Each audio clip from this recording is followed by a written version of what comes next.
বাংলাদেশে নিযুক্ত মার্কিন রাষ্ট্রদূত জনাব পিটার ডি হাস চলে যাচ্ছেন। সরকারের পক্ষ থেকে বলা হচ্ছে, অর্থাৎ মার্কিন সরকারের পক্ষ থেকে বলা হচ্ছে, এটি একটি নিয়মতান্ত্রিক বদলি। তিনি দীর্ঘদিন যাবৎ, প্রায় 4 বছর যাবৎ বাংলাদেশে দায়িত্ব পালন করছেন এবং সে দায়িত্ব পালন করার পর সঙ্গত কারণেই বাংলাদেশ থেকে তিনি চলে যাচ্ছেন। তার জায়গাতে আরও নতুন একজন লোক আসছেন।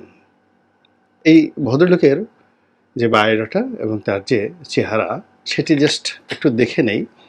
সেই ভদ্রলোক আসছেন যিনি হলো স্লেটন মিল। তো মিস্টার স্লেটন মিলের যে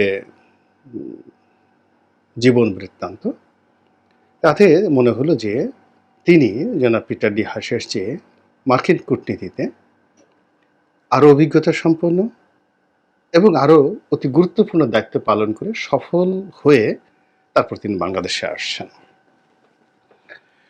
এর কারণ হলো যে বাংলাদেশ এখন যে কোনো কারণে আমেরিকার নিকট খুবই গুরুত্বপূর্ণ। এমনকি কোনো অংশে ভারত পাকিস্তানের চেয়ে কম গুরুত্বপূর্ণ নয়। ভৌগোলিক যদি অবস্থা বিশ্লেষণ করেন, এবং এখানে ইন্দো চীন যে স্বার্থ সংশ্লিষ্ট বিষয়াদি যেভাবে দিনকে দিন বৃহত্তর পরিসরে হচ্ছে, চীনের স্বার্থ এবং চীনের যে নয়া সিল্ক রুট, সেটিকে কেন্দ্র করে বাংলাদেশ, মায়ানমার, নেপাল, শ্রীলঙ্কা, এটিকে কেন্দ্র করে যে একটা বেল্ট তৈরি হচ্ছে এবং সেই বেল্টের সাথে আবার সংযুক্ত করার জন্য ভারতের কয়েকটি প্রদেশকে টার্গেট করা হয়েছে: অরুণাচল, নাগাল্যান্ড, মিজোরাম। তো এই 3টি প্রদেশকে বিচ্ছিন্ন করে তাদেরকে স্বাধীন করে দেওয়ার জন্য যে চাইনিজ মাস্টার প্ল্যান, সেই মাস্টার প্ল্যানের জন্য যে একটা নতুন ক্ষেত্র বাংলাদেশের এই ভূমিকে তৈরি করার জন্য চীন যে বহুদিন যাবৎ চেষ্টা করছে, তার বাস্তব প্রমাণ বিএনপির জমানাতে 10 ট্রাক যে অস্ত্র মামলা, সেই অস্ত্র মামলার যে প্রেক্ষাপট, সেটা থেকে আপনারা বুঝতে পারেন। কাজেই চীন সেই জায়গাটা থেকে বের হয়ে আসেনি। চীন বাংলাদেশে তিস্তা ব্যারেজ করতে চাচ্ছে এবং সেটার জন্য অকাতরে টাকা দিতে চাচ্ছে, এবং বিষয়টি এতটা গুরুত্বপূর্ণ, স্পর্শকাতর যে এখন ভারত বলছে যে আমরাও টাকা দেব। তো আমেরিকা টাকা খরচ না করে এখানে সবসময় করে কি, অন্যের উপর ছড়ি ঘুরায়, একজন আরেকজনের সাথে যুদ্ধ লাগিয়ে দেয় এবং তারা অর্থ না দিয়ে অস্ত্র দেয়, যেভাবে তারা মধ্যপ্রাচ্যে দিচ্ছে এবং ইরাক যুদ্ধকে কেন্দ্র করে পুরো সৌদি আরবকে শেষ করে দেওয়ার মতো অবস্থা করে ফেলেছে। এবং এখনও মার্কিন সৈন্য যেভাবে কুয়েত তারা দখল করে আছে, এখনও মার্কিন সৈন্য যেভাবে সৌদি আরবে আছে, ওই একটা ওসিলায় তারা সেখানে ঢুকে গিয়েছে। এবং এখনো পর্যন্ত দ্বিতীয় বিশ্বযুদ্ধের পর তুরস্কে মার্কিন সেনাঘাঁটি রয়েছে, কাতারে রয়েছে। তো আমেরিকার যে প্ল্যানটা রয়েছে, সেই প্ল্যানটা তারা এই বাংলাদেশকে টার্গেট করেছে।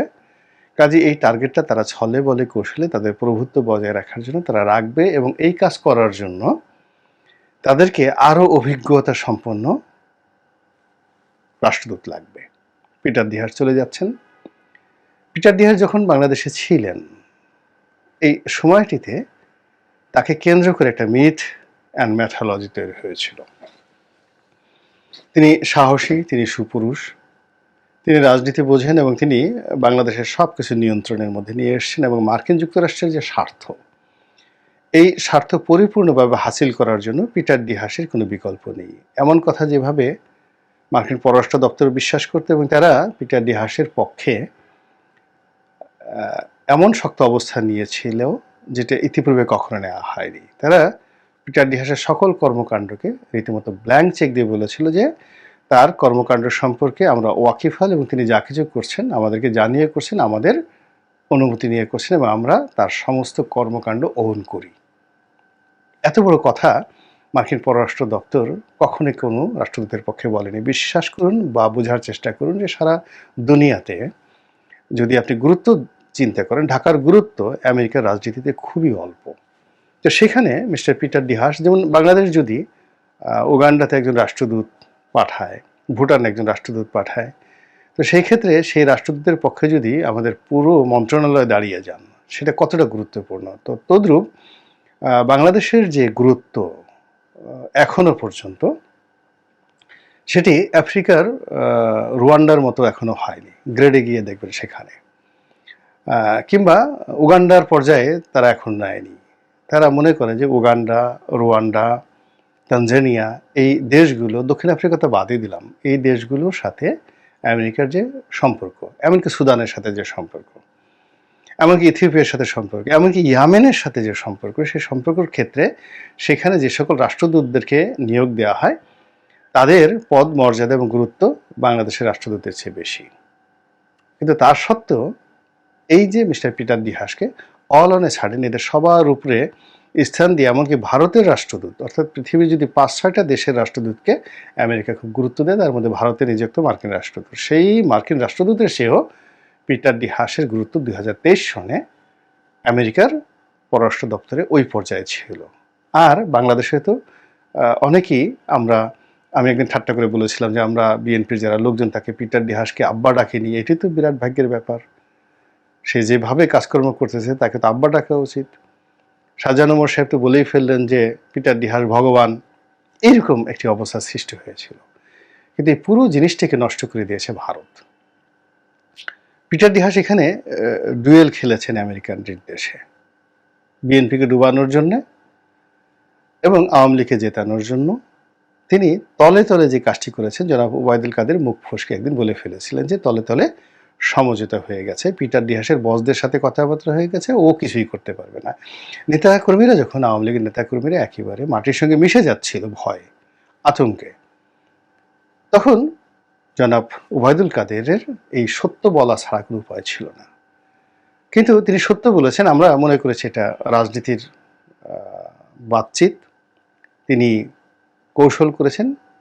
মূলত পিটার ডি হাস বিএনপির লোক। ওদিকে পিটার ডি হাসকে আরও সুচারুভাবে কাজ করার জন্যে, আরও নির্বিবাদে কাজ করার জন্য তাকে যাচ্ছে তাই ভাষায় আওয়ামী লীগ গালাগালি করেছে, এবং এটা আমেরিকার প্রেসক্রিপশন অনুযায়ী করেছে যে সে বিএনপির অফিস সেক্রেটারি, বিএনপির প্রেসিডিয়াম মেম্বার ইত্যাদি নানা রকম বক্তব্য। এগুলো দিয়ে বিএনপির সঙ্গে তার অ্যাটাচমেন্টটা এমনভাবে করা হয়েছে যেন বিএনপির সর্বনাশটা সে তলে তলে একেবারে জগৎ শেঠের মতো করতে পারে, মীর জাফরের মতো করতে পারে। এবং সেই কাজটা সে অত্যন্ত সফলভাবে সে করেছে। ডিসেম্বর মাসের 15 তারিখের মধ্যেই হি হ্যাজ কমপ্লিট, 2023 সনের ডিসেম্বর মাসের 15 তারিখের মধ্যে তার মিশন পুরো কমপ্লিট। এবং সেই মিশনের কবলে পড়ে যেটি হয়েছে, বিএনপি সেই অক্টোবরের যে জনসভা, সেই জনসভাটা মূলত পশ্চিমাদের পরামর্শে করা হয়েছিল। তো যা হোক, সেই ডিসেম্বর মাসে 15 তারিখে এই কর্মকাণ্ড করে পিটার ডি হাস ভেগে চলে গেলেন, পালিয়ে গেলেন, গা ঢাকা দিলেন, বিনোদনে গেলেন, ডাজ নট ম্যাটার। কিন্তু ভারতীয় যে সাবেক রাষ্ট্রদূত মিস্টার পিনাক রঞ্জন চক্রবর্তী, তিনি এসে বাংলাদেশে একেবারে বোম ফাটালেন যে ভারত তাকে রীতিমতো ধমকিয়ে, হুমকি দিয়ে স্থান থেকে স্টেশন তাকে লিভ করিয়েছে, তুমি এখান থেকে চলে যাও, সেখানে থাকলে একটা সমস্যা হতে পারে। কিন্তু সর্বনাশ যা করার তিনি তা করে ফেলেছেন। এবং এই করার ফলে এটি এখন প্রকাশিত হয়ে যাওয়ার পরে দেখা গেল তিনি এখন বাংলাদেশকে চলে যাচ্ছেন। তার এই চলে যাওয়াটা আমাদের দেশের ইতিহাসে, রাষ্ট্রদূতদের যারা চলে গেছেন, ইতিহাসের সবচেয়ে একটা কালো অধ্যায়। আমি অনেক আগে একটা ভিডিওতে প্রায় 4-5 মাস আগে বলেছিলাম যে পিটার ডি হাস এমনও হতে পারে যে তিনি চালাকি করছেন, ডুয়েল গেম খেলছেন, এবং তাই যদি হয় সেক্ষেত্রে তিনি এখন যে হিমালয়ের উচ্চতায় রয়েছেন সেখান থেকে নেমে একেবারে সাগরের রতলান্তে তাকে লোকজন নিক্ষেপ করবে। এবং কোটি কোটি মানুষের আশীর্বাদ এখন যেভাবে পাচ্ছেন, এটা অনাগত দিনে অভিশাপে পরিণত হবে, এবং সেই অভিশাপে তিনি সারখার হয়ে যাবেন। তার পরিবার পরিজন, আত্মীয় স্বজন সব কিছুর উপরে এই অভিশাপ পড়বে যদি তিনি ডুয়েল খেলে থাকেন। আই ডোন্ট নো, কিন্তু বাস্তবতা এমন প্রমাণিত হয়েছে যে তিনি আসলে আমেরিকান সরকারের পক্ষে খেলেছেন বিএনপিকে নিয়ে, এবং ভারতের পক্ষে, আওয়ামী লীগের পক্ষে তিনি সর্বনাশ করেছেন। তো সেই পিটার ডি হাস চলে যাচ্ছেন, এটি সম্মানজনক বিদায় নয়, অসম্মানজনক বিদায়। এর আগে 1/11 হয়েছে, সেই সময়টাতে যারা ছিলেন মার্কিন রাষ্ট্রদূত ব্রিটিশ রাষ্ট্রদূত, তারা যে কর্মকাণ্ডগুলো করেছেন একটা 111 ঘটিয়ে তারা কিন্তু সফলভাবে গিয়েছিলেন বাংলাদেশ থেকে। কিন্তু সেই তুলনায় মিস্টার পিটার ডি হাস আপাত দৃষ্টিতে ব্যর্থ। ব্যর্থ এই কারণে ব্যর্থ যে তিনি আওয়ামী লীগের জন্য করেছেন কিন্তু বিমান বিক্রি করতে পারেননি এখনো।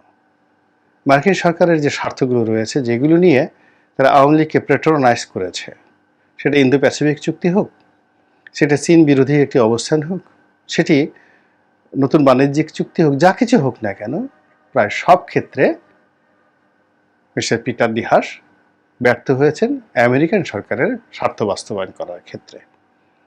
উল্টো যেটি হয়েছে সেটি হলো আমেরিকার স্বার্থ এখানে ক্ষুণ্ণ হয়েছে, ভারতের স্বার্থ ক্ষুণ্ণ হয়েছে এবং Peter D Haas, Narendra Modi, Mr Joe Biden, Mr Lu, Amit Shah, Jaishankar, এই সবগুলোকে একই খাঁচার মধ্যে, যদি আপনি কি বলবেন, এটাকে মুরগি বলবেন, শালিক বলবেন না চিড়িয়া বলবেন, এদের সবারই উচ্চতা সমান, এদের আয়তন সমান, এদের মূল্যায়ন সমান, কে মন্ত্রী কে প্রধানমন্ত্রী ডাজ নট ম্যাটার, সবাইকে দেশের বেশিরভাগ মানুষ ট্রেটার হিসেবে মনে করছে। তো এই যে একটা জীবন খুব অল্প সময়ের মধ্যে কিভাবে হয়ে যায়, এলোমেলো হয়ে যায়, সেই জীবন থেকে আমরাও শিক্ষা গ্রহণ করতে পারি এবং অনাগত দিনে বিএনপি এই পিটার ডি হাসের মতো যে সকল রাষ্ট্রদূত রয়েছেন, অতীতে 2014 সনে এক রাষ্ট্রদূত ছিলেন, সবাই তাকে কাজের মেয়ে মর্জিনা বলতো। এই ড্যান ডব্লিউ মজিনার কবলে পড়ে বিএনপি কিন্তু আন্দোলন থেকে হাত গুটিয়ে নিয়ে আসে এবং এইবার জনাব তারেক রহমান থেকে শুরু করে বিএনপির শীর্ষ নেতৃত্ব যারা আছেন তাদের একটা সফলতা, তারা মিস্টার পিটার ডি হাসের ফাঁদে পা দেননি।